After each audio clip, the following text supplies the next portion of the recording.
Nilai-nilai dasar PNS, Akuntabilitas, Nasionalisme, dan Etika Publik oleh Muhammad Razak Ananda.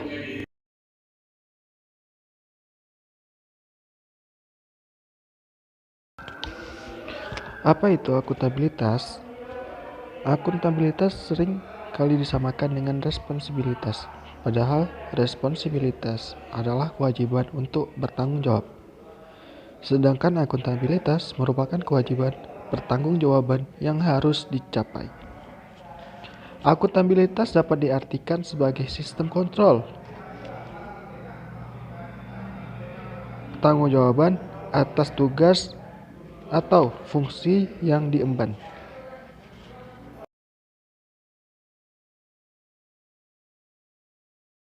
Akuntabilitas membutuhkan adanya laporan. Dengan adanya laporan, setiap tindakan dan hal yang dicapai dapat dijelaskan dan dibuktikan dengan nyata setiap prosesnya. Akuntabilitas membutuhkan adanya konsekuensi. Konsekuensi dapat berupa penghargaan maupun sanksi. Yang terakhir, akuntabilitas dapat memperbaiki kinerja. Karena tujuan akuntabilitas adalah agar kita terus memperbaiki kinerja dalam memberikan pelayanan kepada masyarakat. Ada 5 aspek akuntabilitas. Akuntabilitas adalah sebuah hubungan, yaitu antara dua pihak, baik individu, kelompok, maupun intuisi. Hubungan yang dimaksud adalah hubungan yang saling bertanggung jawab. Kemudian, akuntabilitas berorientasi pada hasil. Artinya, kita dituntut untuk bertanggung jawab pada kewajiban dengan memberikan kontribusi yang terbaik mencapai hasil maksimal.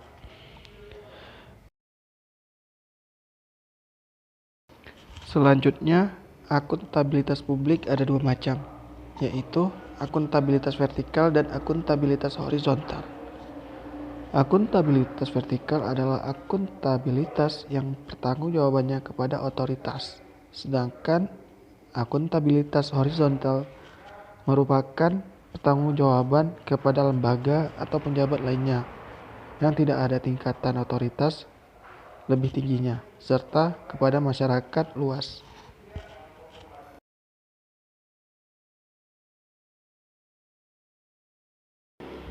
Selanjutnya mengenai mekanisme akuntabilitas. Mekanisme akuntabilitas dapat berbeda di setiap satuan kerja, namun tetap harus menganut 4 dimensi, yaitu dimensi pertama, dimensi kejujuran dan hukum, yang artinya kepatuhan terhadap hukum. Kemudian dimensi proses, yaitu prosedur yang digunakan harus sudah akuntabel, sehingga mencegah terjadinya kolusi, korupsi, dan nepotisme. Selanjutnya, yang ketiga, dimensi program, yaitu harus dipertimbangkan apakah tujuan yang ditetapkan dapat tercapai. Lalu harus ada program alternatif lain yang efektif dan efisien. Dan yang terakhir, dimensi kebijakan, yaitu pertanggungjawaban pemerintah atas kebijakan yang diambil terhadap legislatif maupun masyarakat.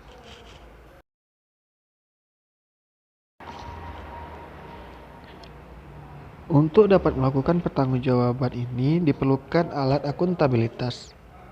Alat akuntabilitas ada 3, yaitu perencanaan strategis, kontrak kinerja, dan laporan kinerja. Perencanaan strategis yaitu rencana pembangunan jangka panjang, RPJP, RPJM untuk yang menengah, lalu Renstra yang dibuat pada tingkat kementerian juga Kanwil, serta pada tingkat Kantah yang dibuat Renstranya untuk 5 tahun ke depan. Kemudian juga ada SKP untuk setiap PNS yang dilakukan setiap tahunnya. Lingkungan kerja yang akuntabel dapat diciptakan dengan prinsip-prinsip sebagai berikut. Pertama, kepemimpinan. Pemimpin dapat menjadi contoh yang baik sehingga dapat tercipta lingkungan yang akuntabel. Kemudian ada transparansi, integritas, tanggung jawab, keadilan, kepercayaan, keseimbangan, kejelasan, dan konsistensi. Kemudian untuk nasionalisme. Nilai-nilai dasar PNS yang kedua adalah nasionalisme, yaitu pandangan tentang rasa cinta terhadap bangsa dan negara, dengan tetap menghormati bangsa lain. Nasionalisme Pancasila adalah kecintaan pada negara dan tanah air yang didasari pada nilai-nilai Pancasila.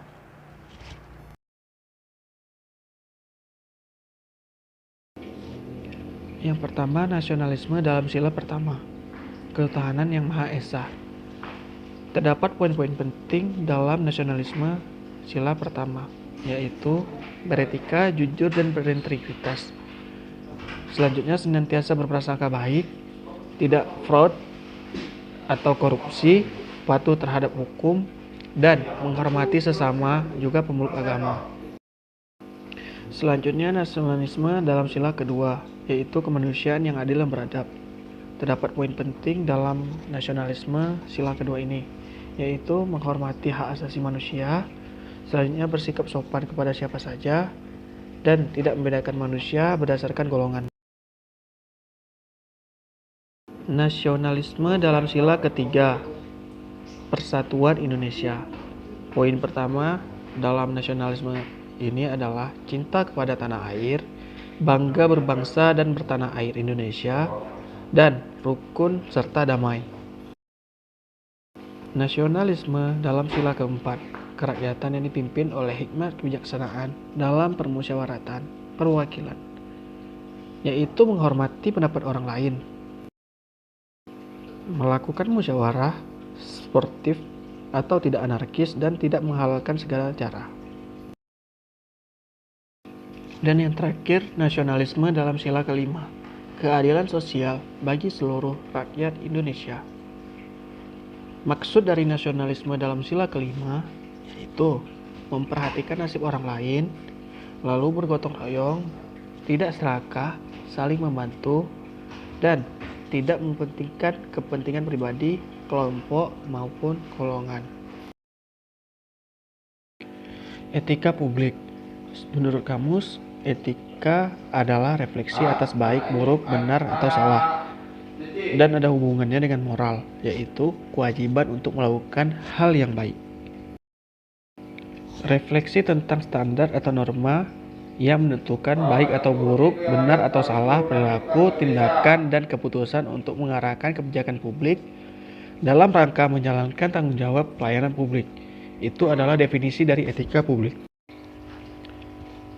Etika publik erat kaitannya dengan kode etik.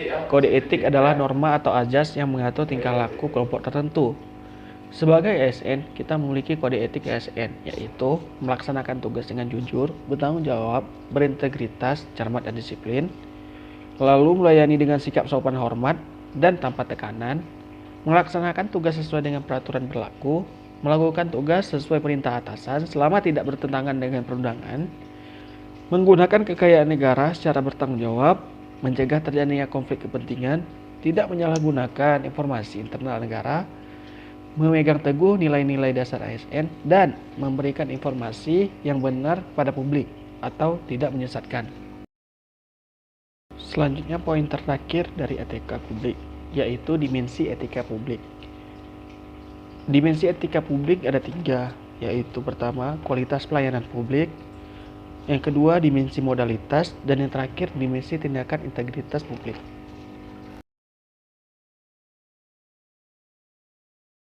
Sekian dan terima kasih.